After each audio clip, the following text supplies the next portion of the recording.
Hey, welcome back, everybody, to Six Rings Canes show here, joined, as always, by Danny Gillette, Vish, and the legend Larry Bluestein. What's going on, fellas? How you guys doing?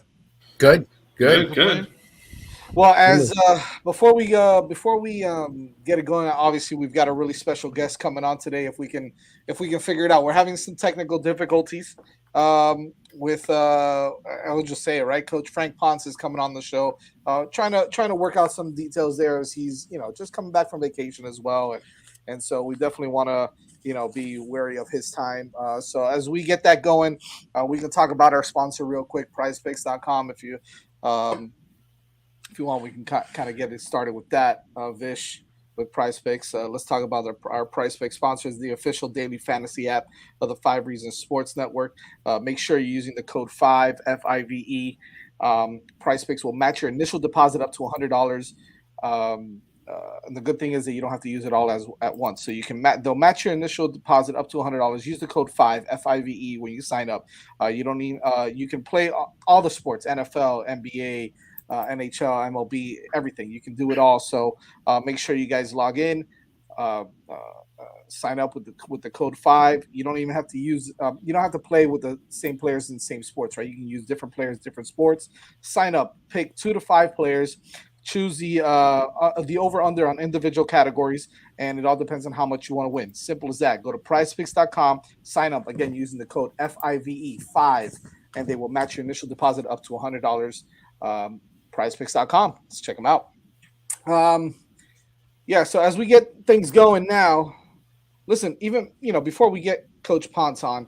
So he is backstage again. If you want to give it a shot, we have had some technical difficulties. Let's see if we can give it a shot. Let's bring in Coach Ponce. Can you hear us, Coach? I don't even think he can hear us right now, huh? Coach, can you hear us? No, I don't think he can hear us. But we have him on there.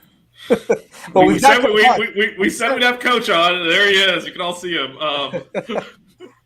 Not what we had in mind, but yeah, he's having some technical difficulties. We'll try to work it out and see if we can get him going on the phone. It's always tough. Sometimes these StreamYard links are a pain in the butt. When it comes to that, Coach, try it without. Try it without the video. Coach, try it without the video. So, can you hear us? I don't know, but if you stop the cam, there you go. Let's see if that works. I don't know. The phone is also very difficult to use for StreamYard. No, damn. No, Coach Ponce sounds like Barry White right now, though. He's frustrated. I can tell. Yeah, he is. Tell him don't worry about it. We can bring him on at another time. It's no, I don't want. I know that he's probably had a long day today too. So, Coach, if you can hear us, there you go. Blue, if you can send them a message, not to worry about it. We'll try I get you. We'll try to get him on next week. There's always room for Coach on the show. So. Absolutely. Sorry about that, Canes fans, but we'll definitely have Coach Ponce on. Hopefully, we can have him on soon. If not, make sure you tune into the podcast. We'll definitely have something with Coach Ponce later on. So, but first things first. Listen, guys. I mean, this is a really important week and an important weekend coming up as well. As the Canes are, correct me if I'm not mistaken, DJ and Blue. They are hosting some guys this weekend, aren't they? And of course, some big names are making some decisions as well. Yeah. DJ. Is the barbecue this weekend? By the way, I believe so. If I'm not mistaken. I believe so. Max, you're on if you're there, barbecue might be this weekend. If you guys can answer anybody on the stream, any of the Canes fans that are on the stream, but yeah, so a lot of big names are going to be announcing this weekend. We'll get to that real quick, DJ, in just a second. But I want to talk a little bit about this. I mean, look, we're less than 50 days away from the first game of the season, which is really exciting, right? We're a couple weeks away, if I'm not mistaken, from training camp, I guess you want to call it, right? So it's actually called Fill the Sleeves, baby, as Coach Feld likes to say. We've got the Fill the Sleeves program coming up soon, which they're just going to get down. They're going to get dirty. They're going to get into it, and it's going to be hard-nosed just football all around coming up now within the next couple of weeks. 7:24 for the barbecue. So that would be Gary. Thanks for that. 7:24 would be Sunday. Yeah, so the barbecue's Sunday. Sunday. Huh? Yep. Okay. So it is this weekend. Thanks, appreciate that, Gary. But practice doesn't start till the following Monday. Right. To the following Monday, which would be the 5th or something like that, or 5th, 6th, 7th, 8th. Oh, wait. Now Fernie is saying the barbecue is 7:30. Yeah, it's next week because the coaches come back this week. Get ready a week before the team, and then the team comes back the following. Fingers crossed. We can ask one of the coaches. Let's try this again. We're gonna try one more time. Okay. Yeah, coaches not giving up the ship here. So, I mean, this is why, Coach. Yes. All right. First touchdown of the year.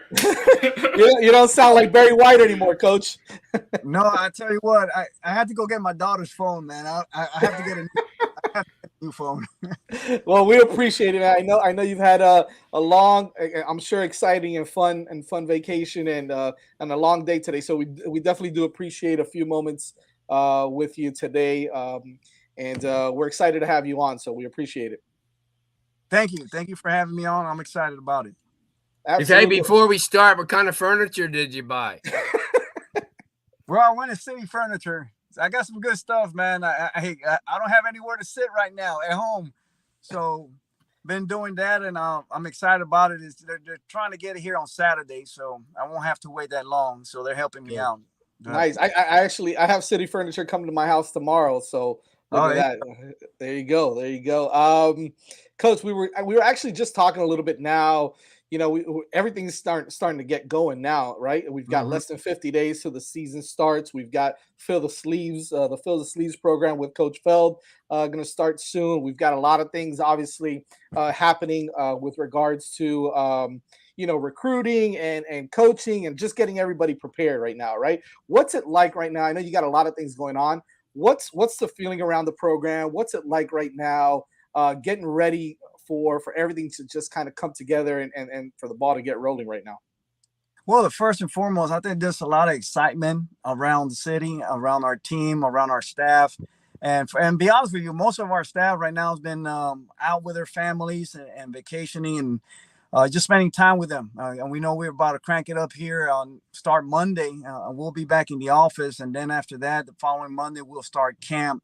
And you guys already know how that goes. And once we start, it's going to be nonstop. But we're all excited about it. There's a lot of energy in the program right now. And it starts from the top. As you guys know, with our head football coach, Mario Cristobal, it starts there. And it just everyone gravitates to that energy and everybody's fired up. So, and I think it's been showing with the recruiting part of it. Guys excited about joining the family.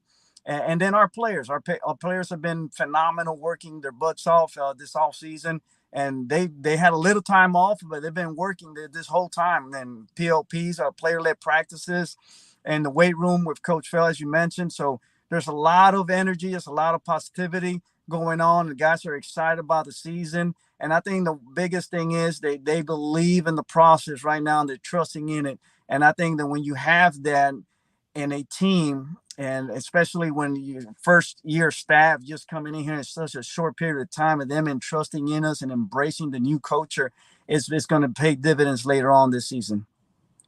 Coach, what is the last year at this time you kind of were ready to circle the date where you would be coming back to Hard Rock Stadium with Appalachian State to play Miami. You were offensive coordinator and doing a tremendous job, and you came down here and lost in a last-second field goal. You probably look at that and say, wow, there's no way I could have envisioned that the following year that you would be here. Talk about that and talk about the emotions. I mean, you are from here. You coached with Mario before at FIU. You had an opportunity to come back here with Louisville, and then last year, and now you're home. What does that feel like? It's been a blessing. It's been a blessing for me to come here and spend time with my family. And, it's just in this business, Blue, as you know, you never know. You're in one spot one year and then things change. And it could be career changing in a positive way.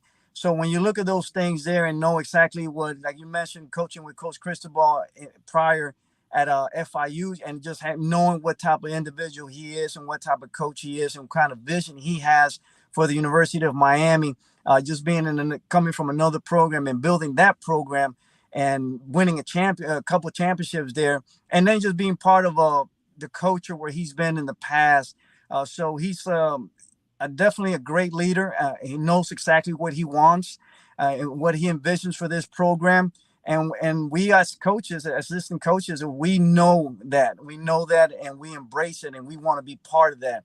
And we're excited. I mean, it's something that, if you look at it, like you mentioned, I was last year at Appalachian State, and I'm thinking, Blue, like we talked before, and, ourselves, and, I'm thinking 3 years, 5 years, you just never know. I'm thinking, okay, I'm in the groove now. I got to where I want to be, but then this comes up.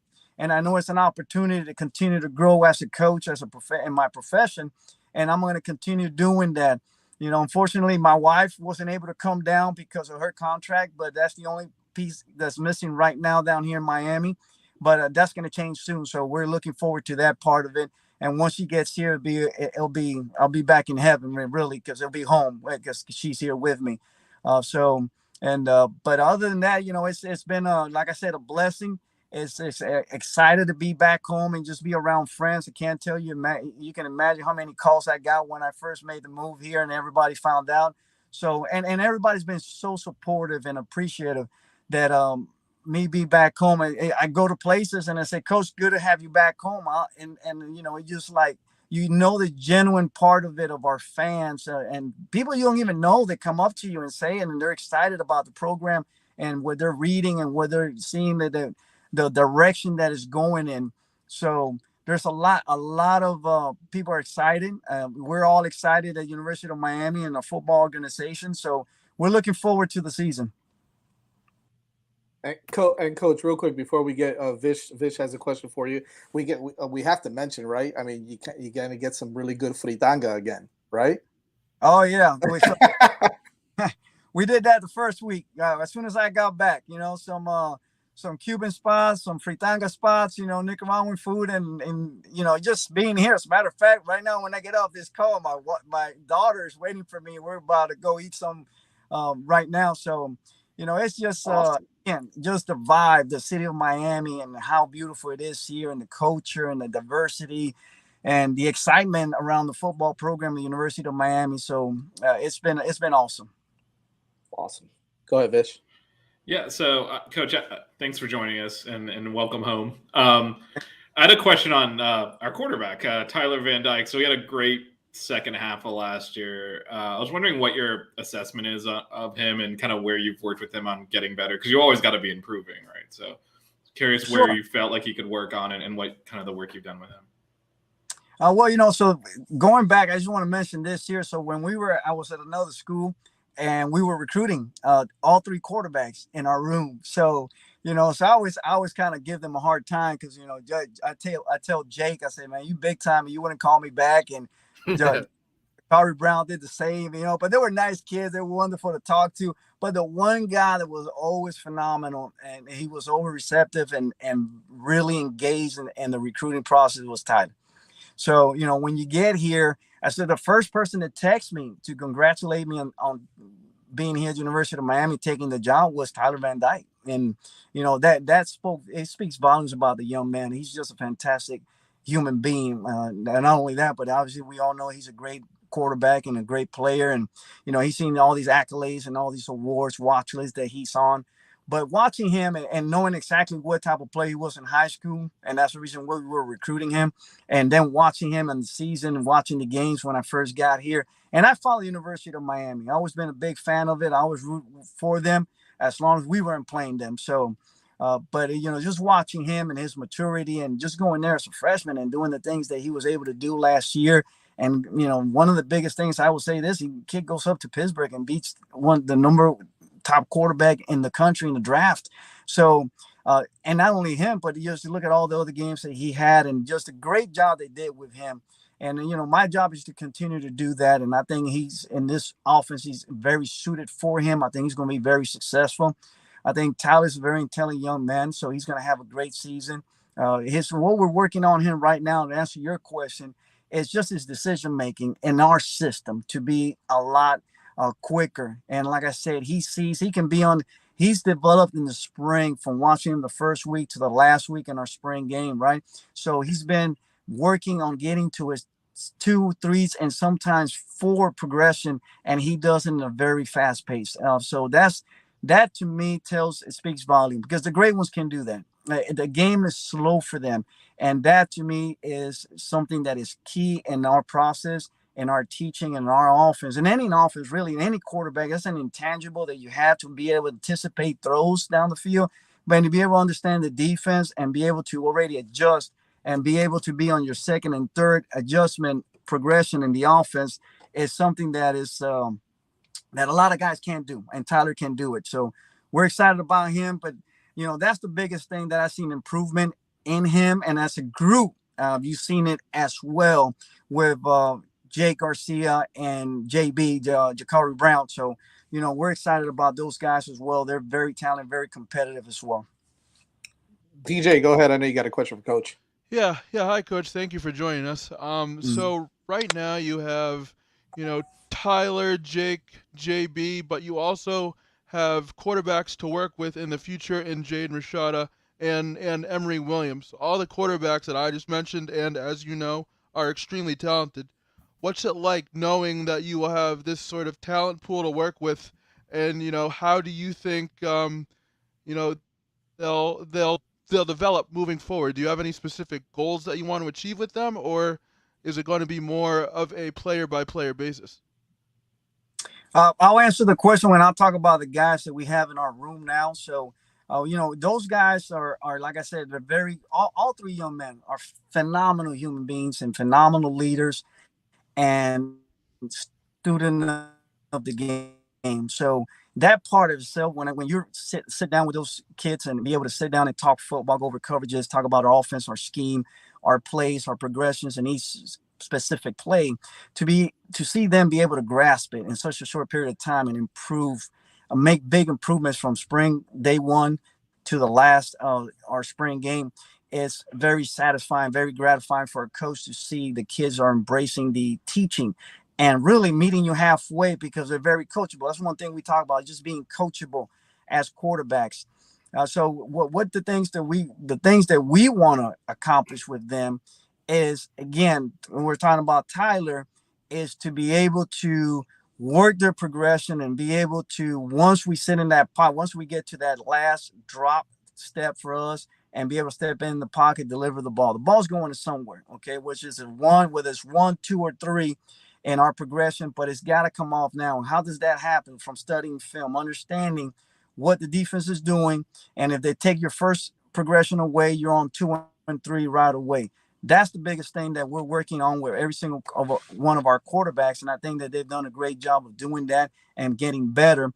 And as now in the summer, and with the player-led practice and them going out there, those are the things that we focus and we talk about to make sure that they continue to do that. We can't be out there with them, so we trust in them that they're coaching each other, and they give a lot of feedback. And once you see that, you know that these kids are really invested in their position. They're very competitive. They're a very close group now. We have 5 quarterbacks in our room, and they're all very close. You guys always see them hanging out together, but they understand that they're competing for a job, and the competition will make everyone better, as we know. And that's the one thing that we talk about, is continue to compete against each other, push each other every single day in practice, because that's the only way we're going to get better and be a top-notch football program, is that every position in our organization is always competing to be the very best. Coach, you mentioned Jake Garcia. Now, here's a guy that, if he didn't get hurt last year, could be in the same situation as Tyler Van Dyke. He could be the guy, because, the only reason why he didn't get the chance is because he was hurt and wasn't given that opportunity. Talk about the type of spring he had and where he is in his development, because we know that Tyler, and we know, what Tyler's capable of, because we saw, a half a season, maybe 3/4 of a season of his work. But what about Jake? I mean, Jake's one of those guys, came from California, went to Valdosta, and then and was really ahead of this entire group, as far as coming out of high school as as a recruit. So he's obviously a talent. Where is he in his maturity and his development as a quarterback? You're exactly right, Blue. He's a very talented young man, and the biggest thing about Jake, he has a desire to be very good and learn. You see Jake, he's always watching film. He's always coming to my office and saying, Coach, can we go over this specific play? I want to understand it better. He'll spend time with our graduate assistant and Nate Crutch and spend time with him as well when he can't, if I'm in a meeting or so. So he's always trying to learn and always trying to get better and compete with Tyler. So the biggest thing with Jake is he's learned now to understand how to process the information a lot quicker. And I think that, when we talk about this here, is something I learned, right? The best plan is the simple plan. And I always tell the quarterbacks this, man, see a little, see a lot. And I think when you simplify things for yourself and understand that this is not very hard, guys, this is a game of football. It's a simple game, and keep it that way. And we talk about that. So Jake has really improved in that part. Where he has helped himself by simplifying his progressions, his thought process. And again, see a little, see a lot. And that's something that we talk about a lot in our room with all our guys, but he's really taken that to heart, and he's really made some big improvement. He had a great spring game, and it really did. So we expect him to come down and go into the fall and still compete. And they know where they stand right now coming from spring, but they understand that this all starts all over again. The competition will begin again, and they have always that opportunity to compete for a position. Coach, speaking of competition, right? I mean, we can't help but to not leave out Jakari Brown, who obviously comes in, young guy with a lot of talent, though all the measurables. I saw him once at the mall standing right next to Jaleel Skinner, and he's every bit as tall. And almost as big as Jaleel already. So he's got all the measurables. He's got a lot of arm talent. But I know there's things that he wants to improve on. But listen, he's the type of guy that I can see coming in and pushing Tyler and pushing Jake a lot, right? We saw him a lot in high school, do a lot of things with his legs as well. So he brings that element of the game. What are certain things that you want to see out of Jakari Brown now coming into training camp and him getting better? Is there an opportunity for him to have certain packages where he's able to use his athleticism in the games? What do you see out of Jakari Brown? Well, the first thing about Jakari, he is a phenomenal athlete, an unbelievable athlete. And with that being said, when you have a quarterback, because he's a quarterback that can throw the football really well and happens to be a great athlete. And I love that when I say that about a kid. So, he has all the physical attributes. And the thing about Jakari, he'll walk into a room and he smiles, he lights up the entire room. So kids really gravitate to him and really understand that, this kid is trying to be a good football player, making an impact in our football program. Whether or not he has a package for him, that's going to be up to Coach Gaddis, our offensive coordinator, and obviously Coach Cristobal to determine that. But he definitely will be able to do that with no problems whatsoever. From talking from the spring and watching him, how he improved and developed, really started a little slow, really in the middle of spring ball, really caught on and started making some really nice plays. And you saw everybody got to see him coming out of high school, the things he's able to do, creating plays, extending plays. The biggest thing that he has to get better is, and then he's working on this right now as we do it, is being able to stand in the pocket and deliver the football. And I think he's gotten better at that. He showed that in the spring that he can do it as well as the other two, as Tyler does and Jake does. So once he really take a whole grasp that he has to be patient in the pocket and not rely to start running around and try to create things when he really doesn't have to. I think those are the things that I think Jakari is going to be great at once he's able to really eliminate that part of it and really focus on his pocket presence. And that's the biggest thing. So I give every single guy, a quarterback of our kids, okay, this is what we need to work on. This is your focus. Everyone has one thing, two things that they need to focus on. And that's the biggest thing for Jakari is to be able to trust the protection, keep his eyes down the field, trust his eyes, and deliver the football down the field because he knows what he's doing. He understands where the receivers are going to be. He understands the defense, but he's just trusting what he sees and making the throws down the field, anticipating throws, and he's getting better at those things. So I think those are the things that he is going to improve on. And once he does that, I think he's going to be something special. One final question, Coach, from Larry. Go ahead, Blue. Coach, the one thing that I was going to ask you, I mean, and obviously Jakari's got mad respect from the Northwestern kids because he crushed them. Yeah. he beat them 42-14 up there. The thing I was going to ask you is, Coach Gaddis, I mean, here's a guy you didn't know a lot about before you got here, but somebody who was a defensive back in high school and college, and all of a sudden he's made the progression to being an offensive coordinator. You're working really closely with him. How's that been? It's been great. Coach Gaddis is a great dude, man. He's a funny guy. You know, the biggest thing I've learned just working with him this spring is his passion for the game, and he really understands what. And like you mentioned, you know, he plays safety in college, and that was his thing. He's a defensive guy, but understanding what defenders and defense are trying to do in an offense, and you're able to counteract those things and be able to set a plan because you know where their weaknesses are. He obviously has a great offensive mind. He does a great job in his packages and the way it's all set up. You know, I've been great with him. Obviously, I have to be an extension of him with the quarterbacks, being the quarterback coach. And he always he does heavily rely on me. I said, okay, how would you teach this progression on this play here? And sometimes, you know, we sit down and talk about it. I said, Coach, I think this might be the best way to do it. What do you think? Right. Either he'll agree with it. I said, well, let's try it, you know, and let's look at it. And that's how we operate. So it's not, you know, let's do it my way. And, you know, this is the way we done it. Coach is very open. And as long as we're getting what we want to accomplish, and that's to be successful, then there's no reason to change it. So it's been a very nice work environment with him, and really enjoying what the things that the offense brings and the packages that he brought from Michigan, and just the way he runs the offense, and just seeing the things, a lot of similar things, Blue, that we did as well as, you know, with that I ran as an offensive coordinator. So a lot of things are very similar. Nice. You know, so it's been a nice transition for myself, but at the same time, it's been really nice working with Coach. Good. Go ahead, Jazz. Well, Coach, before you go, I know you're working off your phone, so you can't really see the chat. Needless to say, you're a very popular guy in Miami, in particular with our Nicaraguan community, which has shown out big time in the chat. So you're getting a lot of Fernie Tapia, Gabriel Lobo said he met you at Legends Camp. A lot of your fellow Nicaraguans are in the chat and giving you love. So just wanted to pass that along, since I know it's hard to see it on the phone.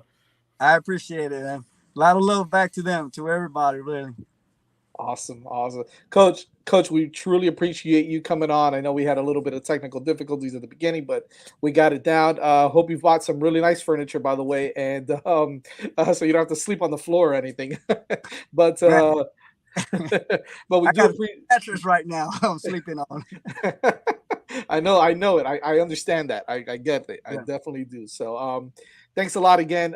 We can't wait for the season to start and see this offense and the quarterbacks kind of working under your tutelage, and we're really excited to see it. So nothing but blessings to you and luck as the season gets going. Thank you guys so much for having me, man. I really enjoyed it, and hopefully we can do a lot more of these. Absolutely. You're always welcome whenever you want. Go eat, man. Fill that skinny body up, man. Go ahead. I'm going to go eat right the Blue. Yeah. Take it easy, Coach. Thanks a lot. All right. Thank you, guys. Have a good night. You too.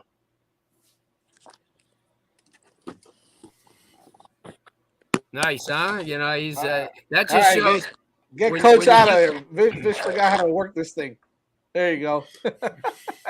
Usually they hang up on us. He didn't. So what'd you say, Blue? Usually when the stream ends, they just hang up. I never have to actually remove people. He's still backstage, by the way.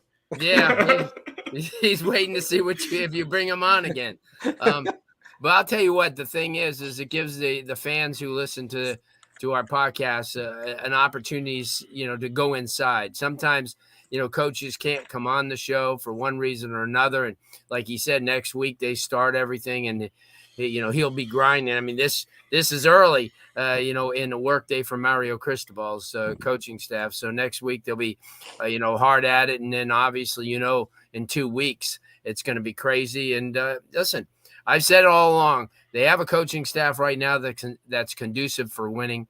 And, I've known Coach Ponce for 40 years. And the one thing about him, and I followed him, and, I've, wherever he went, and he's always been that guy who's a passionate, hardworking person. And the craziest thing is his wife moved up to North Carolina to be with them, and got a job at one of the TV stations. It's Christine Cruz, who worked here, used to work here at Channel 7 in Miami. And she got a job there, signed a contract because she thought it was going to be. And now she's up there and he's back here. And he just spent some time with her. And good dude, I'm telling you guys. Very and good. How can you not like him?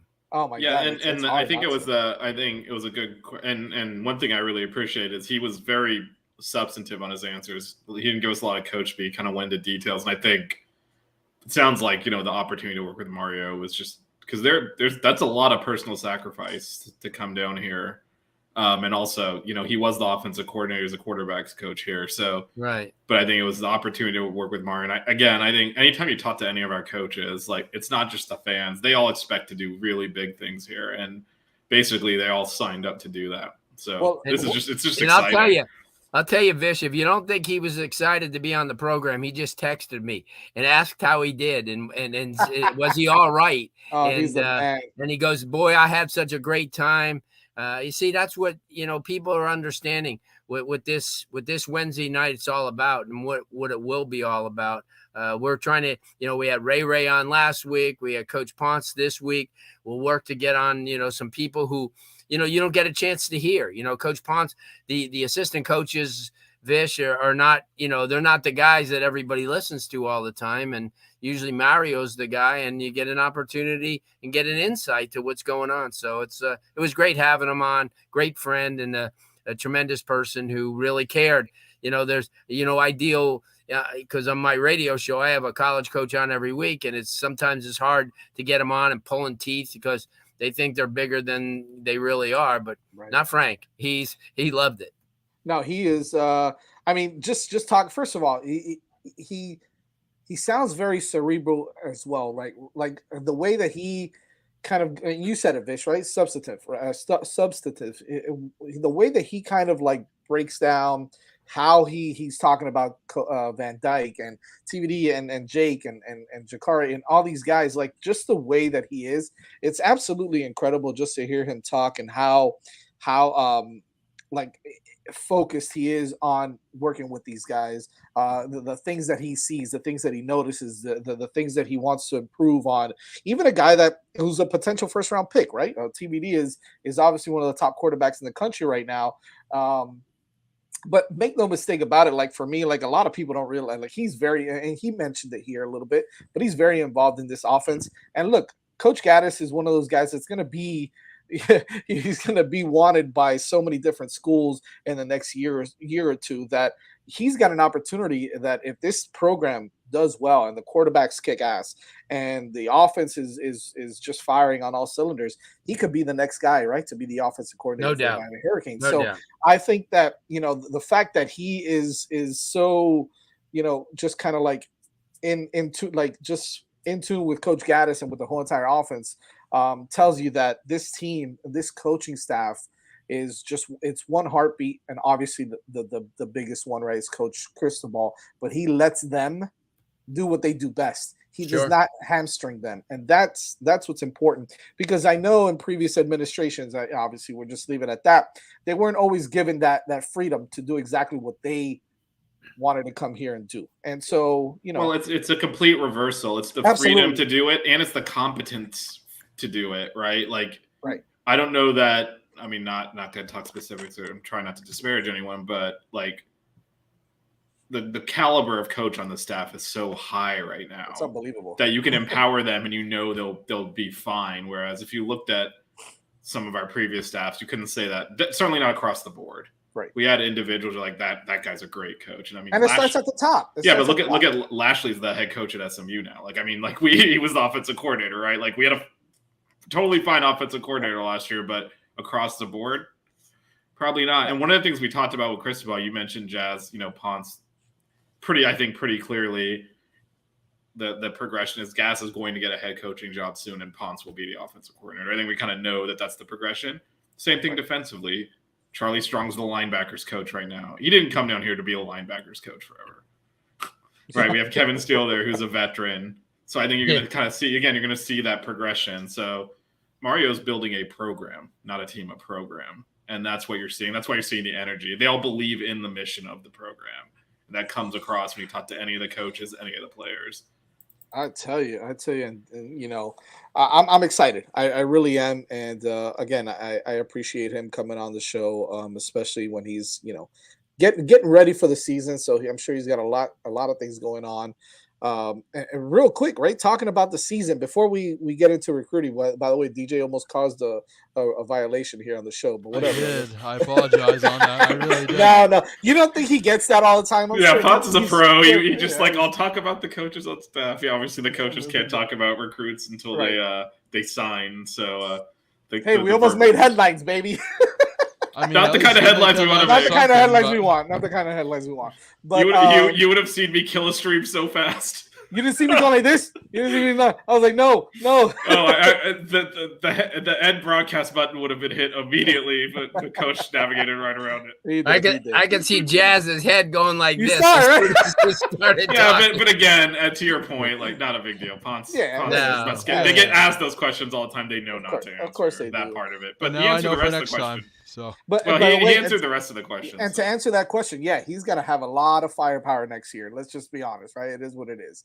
The season's getting ready to go. Blue, Vish, DJ. I want to go around really quick around the horn, just kind of what your thought process is on where you expect them to be now and how you expect them to kind of progress throughout training camp and where they need to be before the season starts. With the obvious, there's the obvious answers, right? They need to be, ready to go. I mean, blah, blah, blah, blah. There's a lot, but what do you want to see in specific? Is there a specific, maybe there's a specific room, right? A specific position room that you're looking at the most. Maybe there's specific players, maybe just all around, Blue. What do you want to see and how do these coaches and teams prepare even a week out before training camp starts? Well, first of all, we're not looking at Alabama to start the season. Woo, thank God for that. Which is a whole lot different than last year at this time. But to answer your question, I want to see the linebackers step up because the front, we know offensively, you got to get obviously a number one wide receiver in the mix. But we know we have a quarterback or quarterbacks. We have a great running game, very deep. Offensive line is a billion times better than it's been. But I want to see linebackers because you need to make those plays. There's a lot of great football players in the ACC, a lot of running backs that will kind of exploit out of the backfield. In Miami's front seven right now is not real deep, and that it's got to get a lot deeper. And that's where I think the hinge is. There's going to be a lot of, I believe, higher scoring games this year because Miami's very capable of putting up points. But that's going to be my concentration. In this camp. I want to see what they get at linebacker. I want to see who emerges, and I want to see who's the playmaker because you're going to need them, whether it's against Middle Tennessee State or against FSU. You're going to need linebacker play, and we haven't had really solid linebacker play since Pinckney and Quarterman. And I mean that's the honest truth. You've had guys there, but they just have never been, as competent and we know they're going to be getting in a lot of guys next year, but that's not going to help them, come September. So, I'm going to be looking at the linebackers and the depth at the front seven now with Lichtenstein coming off the edge, which really helps out because you're going to have someone, to keep the pressure on. Last year you had quite a few guys to get into the backfield. So for me, it's the linebackers and the front seven. Absolutely. DJ, what do you got? What do you want to see? I want to see how the running back room fares because DJ froze. the Michigan running game and making it a focal part of their offense. Miami is going to have a talented running back room in their own right, and I want to see what he can get out of that room, because that will also take pressure off of Tyler Van Dyke and allow him to be fresher throughout games, and also, kind of create a more balanced offense, because we do have the talent at running back. Now I want to see how we use it and how we implement it. We have a full room, and I'll be interested to see if Gaddis uses, I guess I'll say, a Michigan formula in terms of integrating his new offense. Yeah, I think he's going to use a lot of different sets, and it's going to be very multiple. I think he's going to go back to his Alabama roots also. Vish, what do you want to see going into this this season? That guy should get blocked right away, though. I'll give it a pass. I'm seeing it, but anyway, I don't want to actually get him in trouble on YouTube. So it wasn't spam. It was just inappropriate behavior for this stream. But I'll go a little bit more. Yeah, they'll jump him anyway. It's our people in the chat. Exactly. You'll get his much worse than I can do. So for me, I'll take it up a level and just focus on fundamentals. The tackling last year, the missed blocks, the missed assignments killed us. Early in the season, fortunately, like Lou said, we're not starting with Alabama. We're starting with Bethune-Cookman. Let's warm up into the season to go to College Station and try to win that game.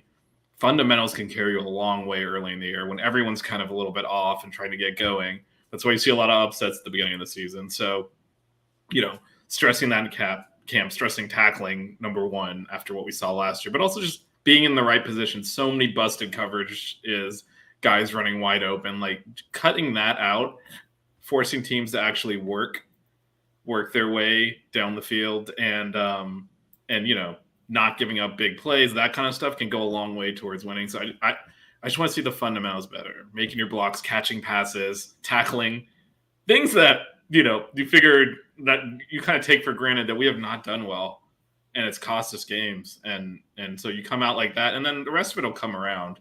There's going to be, as much as we love these coaches, there's going to be a little bit of adjustment. They're going to need some game time for the offense to really click. But that's why you get those games early, right? You get those games early against teams where you can work on that. You can work through some of the kinks. And hopefully by the third game, it's the first big one on the schedule, they're smooth. But fundamentals, once you develop bad habits, so hard to get them back. Here's what I will say about. I kind of want to mention the schedule really quick before I go into what I want to see. Blue, Vish, DJ, all of you kind of know this already, but I think it has to be said again. The schedule, it is what it is. It could be, right? You can go in 2-0 and face a 2-0 A&M team. You can go in at 2-0 and face an 0-2. You don't know. We all say it's the biggest game of the season, biggest game, right? Biggest game, early game, third game of the season. You're ready to go after two, games where you're not really facing, big Power 5 teams or whatever.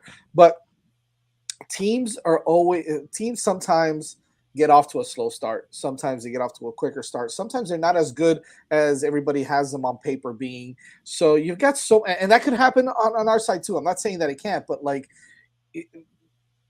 I don't think that they're going to focus so much, and which rightfully so, right? I think they just have to take it one game at a time and not focus on, in game 3, we've got Texas A&M.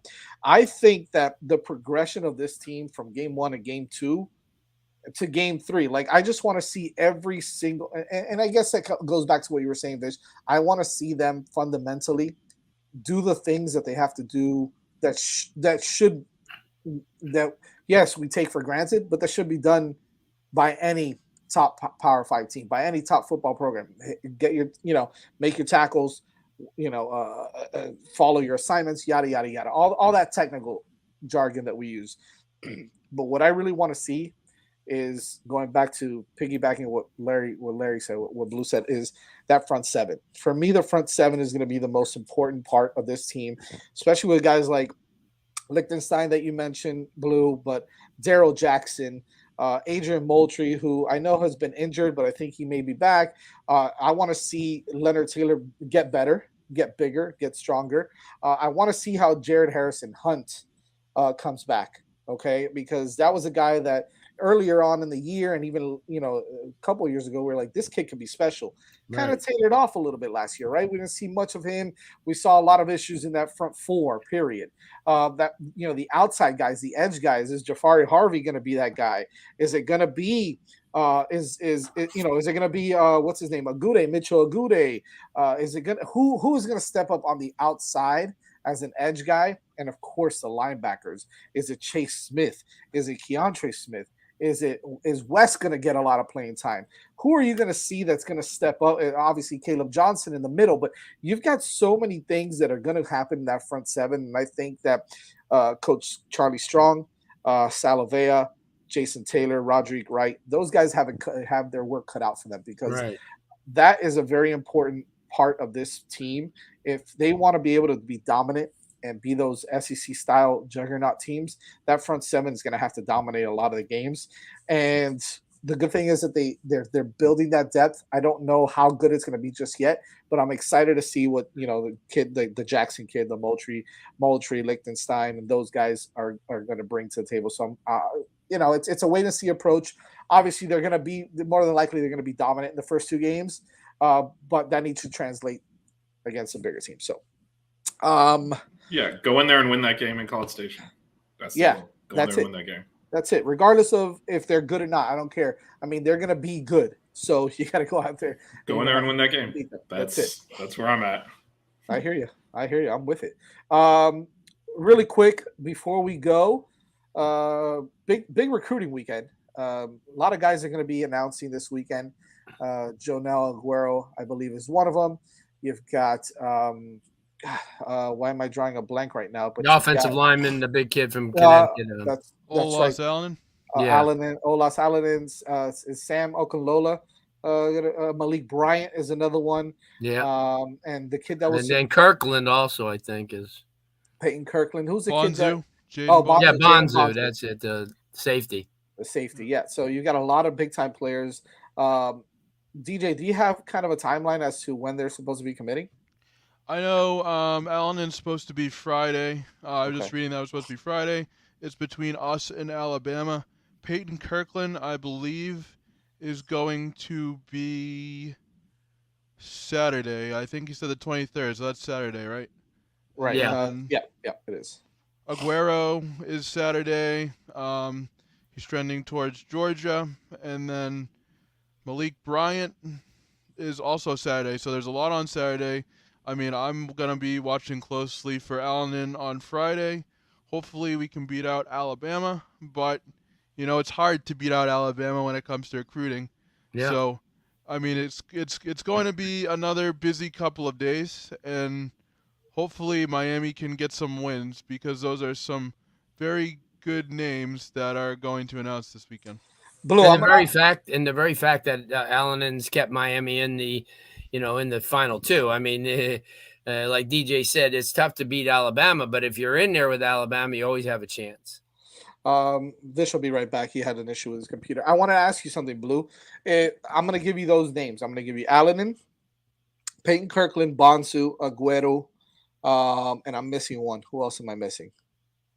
Bryant? Malik Bryant. Out of those five, give me one or two that you really think Canes must have. Because, chances are we're not going to get them all, right? So who are the guys?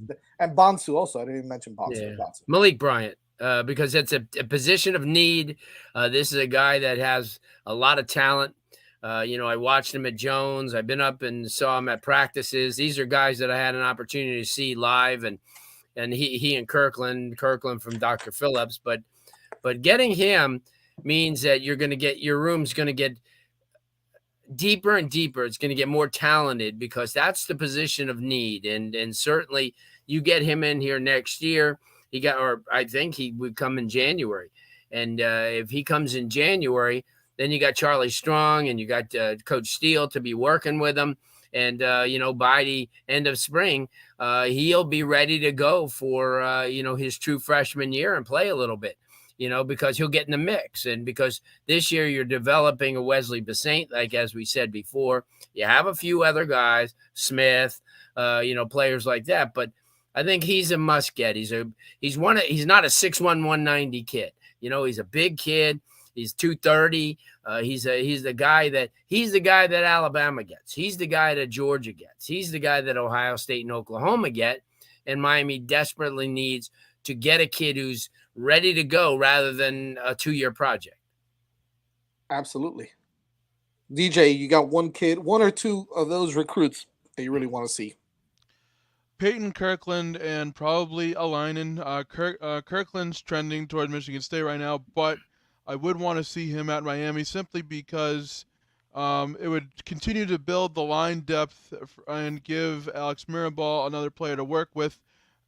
We talked about, and I kind of inadvertently talked about the quarterbacks that are coming in the future, and what do you do when you have good quarterbacks? You build around them and get talented players at each position to help them out. So Kirkland would be one for me, and then Allen. I mean, for the simple fact that if we can beat out Alabama, yet again, I know we were in the top 3 with Alabama for other recruits as well. That would be a big win, and it would continue to build depth. This program is doing a nice job of building depth, and they should be able to continue it. We'll see how many articles I'm going to write this weekend. Hopefully a lot. I hope so. I hope you're a busy man. I hope so. Vish, we were talking about the 5 guys that are going to be committing in the next few days or so. Jaden Bonsu, Ola Sanalen, Peyton Kirkland, Malik Bryant, and Jonel Aguero. So are any of those guys kind of stand out to you as guys that you want on this team? Yeah, I'm going to mispronounce the name, but I'm taking your job here, but it's Olinen. We need to get the trenches fixed, and Mario's a trenches guy. So anytime we get, I'm trying to not use. Okay, let me just be blunt. A big dude like that, get him in here, get Coach Mirabal, get Mario on him. That's what. Because to me, if you get that sorted, we've never had a shortage of skill players, and you would see, guys from here still going to the NFL even as the team struggles at the skill positions. It's always been if we can get the trenches worked out, then the skill positions can shine. So that's where that is definitely where I'm looking. There's no wrong answer there. So I'm gonna agree. I think Malik Bryan and I would pick the easy one, Jaden Bonsu, because I know that he's kind of the one that is a lock per se, right? A lot of people are picking him to go to Miami, but so I won't go with Bonsu, but I'm going to say Malik Bryan, and if we can somehow swing Aguero back over our way, because I know he's a Georgia lean. But listen, anything can happen. There's still a couple days away. That would be exciting too. That'll give you a Aguirre and a Aguero. I know. I know. I was just thinking about that. Aguirre and Aguero. Unbelievable. But I love it.